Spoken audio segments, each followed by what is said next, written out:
கோவை ஈச்சனாரியில் அமைந்துள்ள ரத்னம் தொழில்நுட்ப வளாகத்தில் ரத்னம் கல்விக் குழுமத்தின் ஸ்போர்ட்ஸ் எக்ஸலன்ஸ்க்கான பிரத்யேக மையம் துவங்கப்பட்டது. பள்ளி மற்றும் கல்லூரி மாணவ மாணவிகளிடையே விளையாட்டு திறன்களை ஊக்குவிக்கும் விதமாக கோவை ஈச்சனாரி பகுதியில் ரத்னம் கல்விக் குழுமத்தின் சார்பாக ஸ்போர்ட்ஸ் எக்ஸலன்ஸ் பிரத்யேக மையம் துவங்கப்பட்டது. இதற்கான துவக்க விழா ரத்னம் தொழில்நுட்ப வளாகத்தில் அமைந்துள்ள புதிய புல்வெளி கால்பந்து மைதானத்தில் நடைபெற்றது. ரத்னம் குழுமத்தின் தலைவர் டாக்டர் மதன் ஏ. செந்தில் தலைமையில் நடைபெற்ற விழாவில் துணைத் தலைவர் டாக்டர் நாகராஜ் பாலகிருஷ்ணன் முன்னிலை வகித்தார். ரத்னம் கல்வி குழுமத்தின் தலைமை நிர்வாக அதிகாரி டாக்டர் மாணிக்கம் அனைவரையும் வரவேற்று பேசினார்.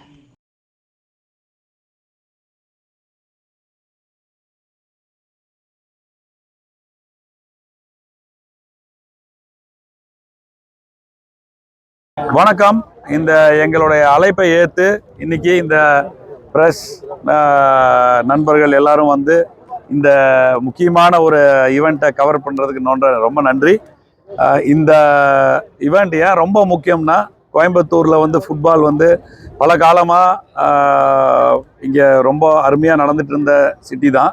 இங்கே வந்து ஃபுட்பாலுக்கு ஒரு பெரிய ஆப்பர்ச்சுனிட்டி இருக்குது, பெரிய ஆடியன்ஸும் இருக்குது. அதனால் ஃபுட்பால் மட்டும் இல்லாமல் ஸ்போர்ட்ஸுக்கே வந்து ரொம்ப முக்கியமான இடம் தான்.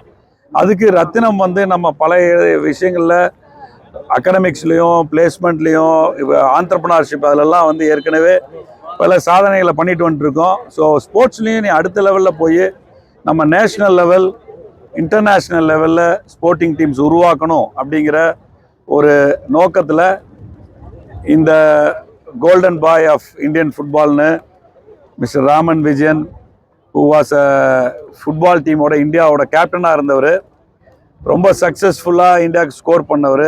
அவர் எங்களுக்கு அறிமுகம் ஆனதுலேருந்து